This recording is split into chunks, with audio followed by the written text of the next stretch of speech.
Maayong adlaw mga bata! Ako gali si Teacher Celine, ang inyo kabulig sa pagtuon. Pero antes na hindi malipat sa pag-subscribe, kag pindot sa bell button para updated kita sa mga bago tangang mga videos.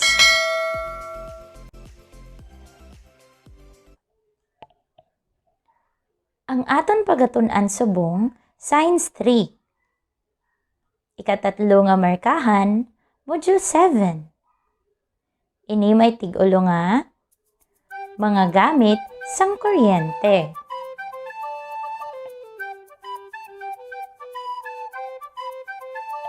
Una nga hilikoton, isulat ang H kung husto ang ideya, kag I naman kung hindi. Una, ang kuryente mahimo nga ginhalinan sang init.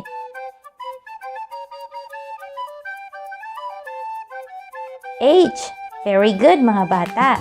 Ikadua, ang kuryente nagapasanag sa mga panimalay paagi sa mga suga nga nagagamit sini.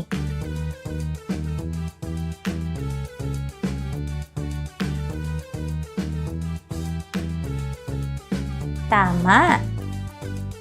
Ikatatlo, nagahatag sing matawhay sa imo pangabuhi ang kuryente paagi sa mga appliances nga nagagamit sini pareho sang washing machine, electric flat iron, kag rice cooker.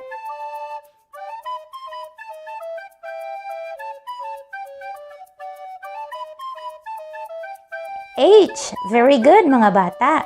Ikaapat, naghinay ang obra kung may kuryente.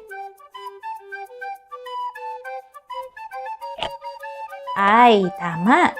Ikalima, ang kuryente nagahatag sing kalingawan sa imo pagpangabuhi paagi sa mga appliances nga nagagamit sini, pareho sang telebisyon, karaoke kag cellphone.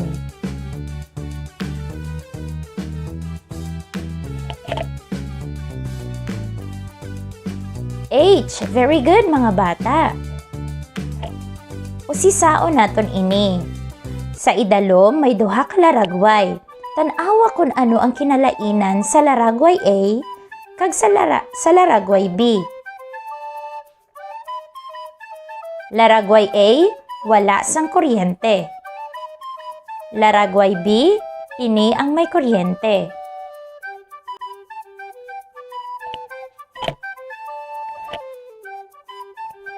Diin ang mas gusto mo? Ang may kuryente? Wala. Nga aamusin na ang sabat mo.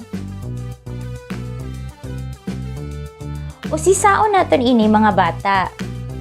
Ang kuryente isa sa pinakaimportante nga kinahanglanon sang tawo sa subong nga moderno nga panahon. Ini ang nagapaandar sang halos tanan nga appliances. Ini isa ka mapuslanon nga butang nga makabulig sa pagpadasig sang obra kag pagpahapos sa pangabuhi.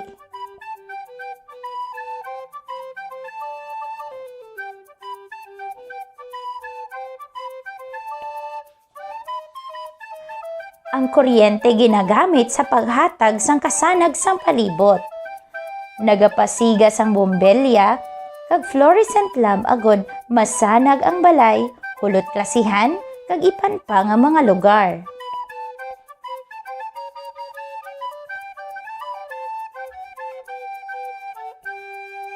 Ginagamit man ang kuryente sa pagpabilin nga matugnaw ang temperatura sa mga hulot. Ang mga air conditioning unit kag electric fan, mga halimbawa sang di kuryente nga mga butang nagahatag sa aton sang mabugnaw nga palibot.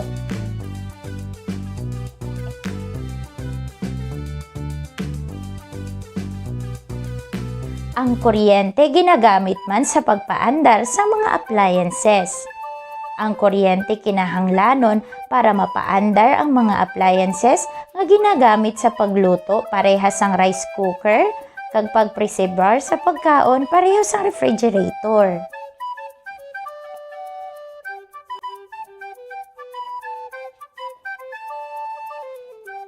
Ang kuryente ginagamit man sa pagpaandar sang mga gamit para sa kalingawan kag komunikasyon. Ang kuryente kinahanglanon para sa pagpaandar sa mga cellphone nga ginagamit sa pagtawag, sa pagpadala sang mensahe kag kalingawan.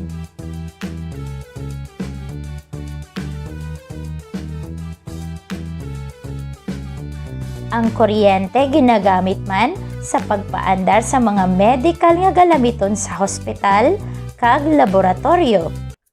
Ang kuryente kinahanglanon para mapaandar ang mga galamiton sa hospital pareho sang X-ray machine kag CT scanner.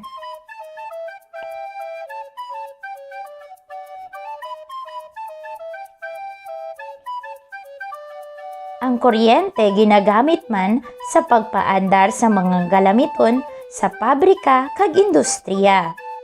Ang kuryente ginagamit sa pagpaandar sa mga hornuhan o oven kag mga pangmeksla o mixer para sa paghimo sang tinapay, biskwit, dulce kag ipan pa nga mga pagkaon.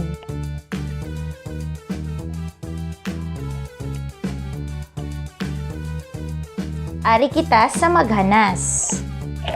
Basaha ang mga dinalan sa dalom. Magpili sing husto nga tinaga sa sulod sa kahon. Una, magsanag, mabugnaw, makaluto, mapreserbar, komunikasyon.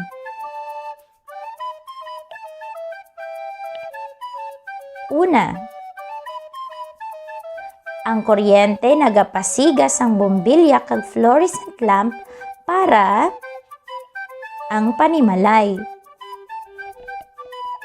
Very good. Magsanag.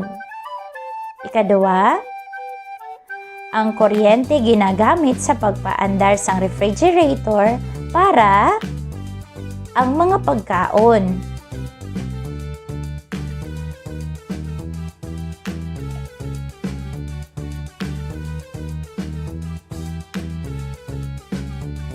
Tama, mapreserbar ang mga pagkaon. Ikatatlo, ang kuryente ginagamit sa pagpaandar sang cellphone para sa kalingawan kag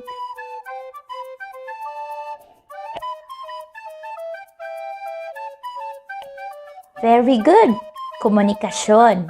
Ikaapat, ang kuryente ginagamit sa pagpabilin nga ang temperatura sa mga hulot.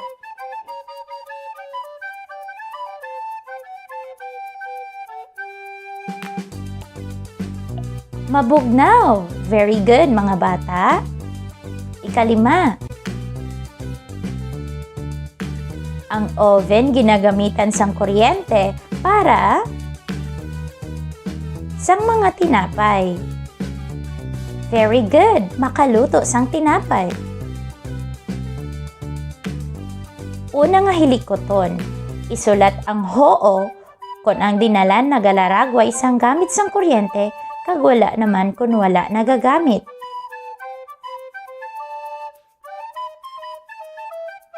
Una, nagapaandar sang electric fan para mapabilin nga mabugnaw ang hulot. Very good, hoo ang sabat. Ikaduwa, ginagamitan sang kuryente ang pagpaandar sang radyo nga nagahatag sang kalingawan. Tama. Very good. Ikatatlo, gintawag sang matunog ni nanay si tatay sa pihak nga balay. Tama. Ikaapat, nangin matawhay ang pagpanglakaton sa gabi kay may street lights na nga nagasiga. Hoo ang sabat. Tama. Ikalima,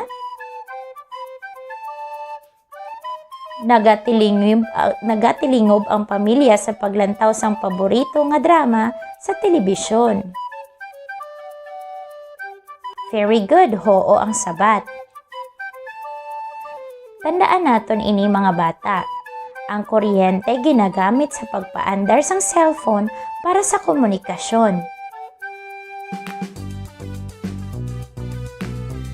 Ang kuryente ginagamit sa pagpasigas ang bubilya para magsanag ang balay.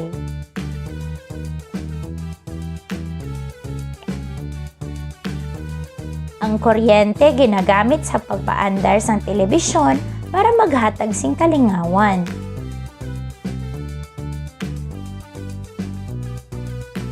Ang kuryente ginagamit sang electric kettle para mapabukal sang tubig.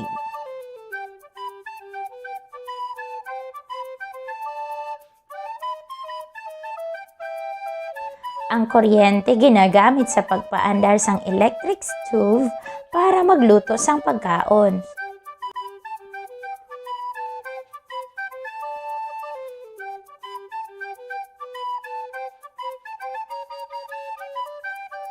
Sabton ta ini mga bata.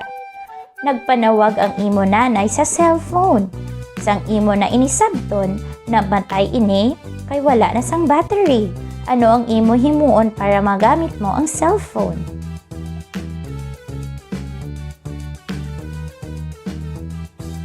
Ang aton sabat? Very good! I-charge ang cellphone gamit ang kuryente.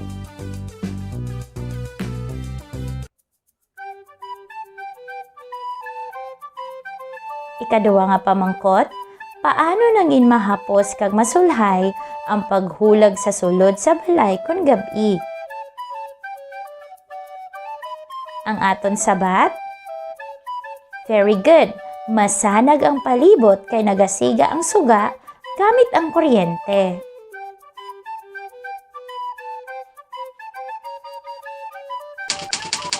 Very good mga bata! Ako gali, si Teacher Celine. Di malipat sa pag-subscribe, pagpindot sa bell button para updated ka mo sa sunod na nga mga videos. Madamo gid nga salamat!